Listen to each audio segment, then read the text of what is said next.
Hey guys, welcome back. In this video, we will talk about economic and social issues for RBI Grade B.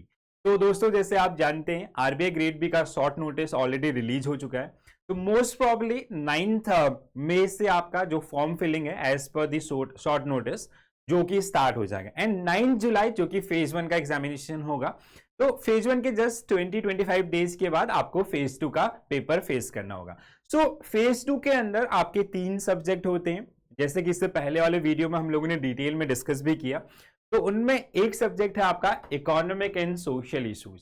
तो economic and social issues के अंदर क्या क्या चीजें आती हैं, कैसे आपको इन टॉपिक को प्रिपेयर करना है, वो सारी बातें जिनको आज के इस वीडियो के अंदर हम लोग डिस्कस करने वाले हैं। सो आरबीआई ग्रेड बी जो कि बैंकिंग सेक्टर के अंदर सबसे बड़ा एग्जाम्स होता है, तो इसका जो एग्जामिनेशन पैटर्न है वो जैसे आप देख पा रहे हैं, फेज 1 जिसमें प्रीलिम्स एग्जाम जिसको हम लोग बोलते हैं, फेज 2 जो कि आपका जिसमें 3 सब्जेक्ट होंगे, जिसमें इंडियन इकोनॉमी और या इकोनॉमिक एंड सोशल इश्यूज, दूसरा डिस्क्रिप्टिव राइटिंग इंग्लिश एंड तीसरा financial management. How to approach financial management that I already did a video, तो आप उस वीडियो को चेक जरूर करें और समझें कैसे आपका अप्रोच होना चाहिए। And final stage is interview. Okay, तो इन तीनों फेजेस के थ्रू आपका जो सिलेक्शंस क्राइटेरियाज हैं उन सबको मीटअप करना होता है and then you will get selected as RBI grade B. Now, if you specially talk about phase 2, we already gone through this particular one in our previous video. तो अगर आपने नहीं देखा तो वो जरूर देखिएगा, जहां पे फाइनेंस एंड मैनेजमेंट के जो डिटेल सिलेबस है और उनके टुवर्ड्स आपका अप्रोच है वो जरूर देखिएगा। ठीक है, सो आज हम लोग बात करने वाले हैं किसके ऊपर, पेपर 1 के ऊपर, that is economic and social issues. तो इकोनॉमिक एंड सोशल इश्यूज जहां पे दो तरीके से पेपर आपका होगा। 50 मार्क्स का पेपर होगा आपका एमसीक्यू बेस्ड, जहां पे आप 30 क्वेश्चन फेस करेंगे और 6 क्वेश्चंस आपको मिलेंगे, जिनमें से 4 क्वेश्चंस आपको सॉल्व करने हैं। कौन से? डिस्क्रिप्टिव, जहां पे आपको चीजों के बारे में लिखना होगा। ठीक है, डिस्क्रिप्टिव को कैसे अप्रोच करना है, किस टाइप के क्वेश्चंस पूछे गए थे, इनके ऊपर हम सेपरेट वीडियो करेंगे और वहां पे चीजों को डिटेल में समझेंगे। तो ओवरऑल 100 मार्क्स का आपका रहेगा, जिसमें से अगर मार्क्स वाइज आप बात करें 50 मार्क्स आपके एमसीक्यू बेस एंड 50 मार्क्स आपका जो कि डिस्क्रिप्टिव होगा। ठीक है, तो आज हम लोग जैसे इकोनॉमिक एंड सोशल इश्यूज का जो डिटेल सिलेबस है उसको गो थ्रू करेंगे और जिससे आपको आइडिया लगेगा कि हाँ ये बहुत सारे टॉपिक जो आपको हेल्प करेंगे फेज 1 के अंदर भी, जो कहीं ना कहीं जनरल अवेयरनेस में आप इससे पहले पढ़े भी होंगे या पढ़ेंगे, और दूसरा फेज 2 के अंदर क्या क्या चीजें और नई हैं वो सारी चीजें। तो फेज 1 के अंदर अगर हम लोग बात करें तो पहला हमारे पास है growth and development. Okay, so growth and development के अंदर जैसे मेजरमेंट ऑफ ग्रोथ, ठीक है, या फिर the difference between growth and development, या growth indicators, development indicators. Okay, जैसे कई बार आप लोगों ने देखा ना, जैसे जीडीपी, जीएनपी, पीपीपी, ये सब आपका किससे रिलेटेड है? ग्रोथ के इंडिकेटर्स हैं। वहीं जैसे आपका अगर हम लोग बात करें बहुत सारे टूल्स जिसमें ह्यूमन डेवलपमेंट इंडेक्स या अदर्स जो कहीं ना कहीं आपके डेवलपमेंट को शो करते हैं, तो ये सारे टूल्स जो आप यहाँ पे पढ़ेंगे। इसके अलावा national income, again very important one, तो नेशनल इनकम और methods to calculate national income और few very basic numericals based on national income, तो राष्ट्रीय आय से रिलेटेड क्वेश्चंस आपका। पॉवर्टी एंड अनएम्प्लॉयमेंट, अगेन बहुत इंपॉर्टेंट टॉपिक है सोशल इश्यूज का, तो पॉवर्टी एंड अनएम्प्लॉयमेंट से रिलेटेड क्वेश्चंस आपको मिलेंगे, वो डिस्क्रिप्टिव एंड एमसीक्यू बेस्ड।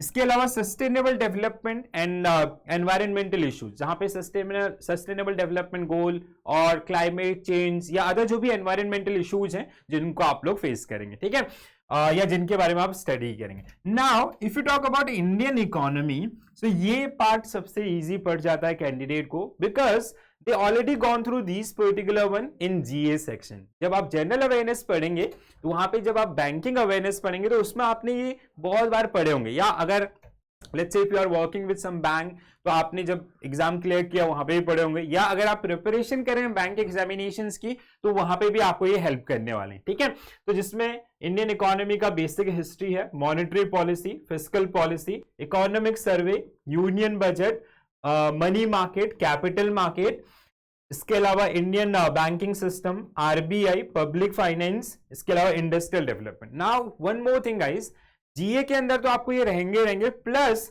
ये सारे सब्जेक्ट आपने कहां पे भी देखे होंगे, फाइनेंशियल मैनेजमेंट के अंदर। सो फाइनेंशियल मैनेजमेंट में भी है, जनरल अवेयरनेस के अंदर भी है, और आपका इकोनॉमिक एंड सोशल इश्यूज के अंदर। तो एक जगह अगर आप इनके बारे में अच्छे से स्टडी कर लें, दूसरी जगह पढ़ने की जरूरत नहीं है। तो स्टडी कुछ इस तरीके से करें कि आप फेज 2 की तैयारी करें तो आपको फेज 1 के अंदर ऑटोमेटिकली हेल्प करने वाला है, राइट। सॉरी। इसके अलावा अगर हम लोग बात करें जो अदर चैप्टर्स आपके रहेंगे, जैसे ग्लोबलाइजेशन आपका जो बहुत इंपॉर्टेंट पार्ट है, जहां से बहुत सारे क्वेश्चंस आपको टेस्ट किए जाते हैं, even in descriptive as well. Okay, तो opening up of Indian economy, foreign trade, international economic institutions जिसमें IMF, वर्ल्ड बैंक या WTO या अदर ऑर्गेनाइजेशंस भी, ठीक है, जैसे रीजनल इकोनॉमिक कोऑपरेशंस आपके हैं, जैसे सार्क एंड ऑल। इसके अलावा इंटरनेशनल इकोनॉमिक इश्यूज, तो ये बहुत ही इंपॉर्टेंट पार्ट होता है जहां से आपको MCQs as well as descriptive हर साल आपका जो कि टेस्ट किया जा रहा है। इसके अलावा सोशल स्ट्रक्चर इन इंडिया अगर हम लोग बात करें, अगेन डिस्क्रिप्टिव व्यू पॉइंट से बहुत इंपॉर्टेंट है, जहां पे मल्टीकल्चरिज्म, इसके अलावा demographic trends, urbanisation and migrations, gender issues, social justice, social movements, Indian political system, human developments, social sector in India including health and education. So ये वाला जो पार्ट है ना, ये पोर्शंस इंपॉर्टेंट इसलिए भी हो जाता है कि जैसे अगर आप लास्ट 2 इयर्स के पेपर्स को देखेंगे तो डिस्क्रिप्टिव पोर्शन के अंदर ना मैक्सिमम टाइम जो क्वेश्चंस आपके मिले हैं वो इस पर्टिकुलर पोर्शन से देखने के लिए मिले। ऐसा नहीं कि पिछले उनसे नहीं मिलेंगे या नहीं मिले हैं, तो वहां से भी आपको पूछे गए, बट यहाँ पे यूजुअली क्या होता है, ये थोड़ा नए टॉपिक हो जाते हैं कैंडिडेट्स के लिए, तो और कहीं ना कहीं थॉट बेस या जो आउटकम बेस आपके हैं, जो करंट बर्निंग इश्यूज हैं आपका सोसाइटी के अंदर, उनके बेस्ड हैं, तो आपको यहाँ पे जो अपना स्टडी है वो काफी अच्छे से प्लान करना होगा। ओके, सो गाइज ये आपका पूरा सिलेबस जो कि है किसके लिए, इकोनॉमिक एंड सोशल इश्यूज के लिए। और I hope with this particular video you guys get an idea about economic and social issues, क्या सिलेबस है, कहाँ पढ़ना है, कैसे आपका स्ट्रेटेजी करना है and all.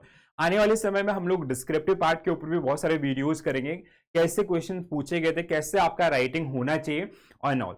The only concern is और द ओनली एडवाइस इज कि उन सभी कैंडिडेट से जो भी आरबीआई ग्रेड बी की तैयारी करना चाहते हैं या जो ऑलरेडी जिन्होंने प्लान कर लिया है, तो आप फेज 1 के साथ साथ फेज 2 को भी ध्यान में रखिए, बिकॉज बहुत बार ऐसा होता है कैंडिडेट फेज 1 क्लियर कर लेता है, बट अब फेज 2 के लिए उसके बाद बहुत लिमिटेड टाइम होता है।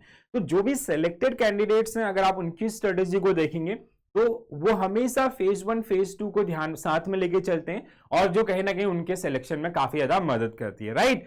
सो आपके पास डिटेल सिलेबस है, ये सारी चीजें, ये सारे पॉइंटर्स जिनको आपको कवर करना है, तो एक बार अच्छे से देखिए और अकॉर्डिंगली अपना स्टडीज को प्लान कीजिए और आने वाले एग्जामिनेशंस के अंदर अपना सिलेक्शन लीजिए। तो hope you found this particular video useful. अगर आपको पसंद आए तो अपने दोस्तों के साथ भी शेयर कीजिए जो आरबीआई ग्रेड बी की तैयारी करें, और ऐसे ही बहुत सारे वीडियोस आपको हमारे यूट्यूब चैनल के ऊपर मिलेंगे बैंकिंग वाला पे। और अगर आपका कोई भी कंसर्न होता है आरबीआई ग्रेड बी से रिलेटेड, कोई भी पॉइंट्स आपका है, कोई भी क्वेश्चंस आपके माइंड में है, वो एग्जाम पैटर्न के ऊपर हो या फिर कोई भी अदर जनरल क्वेरी आपका, सब्जेक्टिव क्वेरी आपका रहता है, so do mention in comment section, so we will get back to you. Okay, so आपके जो सवाल हैं उन सभी का जवाब आपको मिलेगा। So this is it from my side, thank you for watching this video, have a nice day, thank you.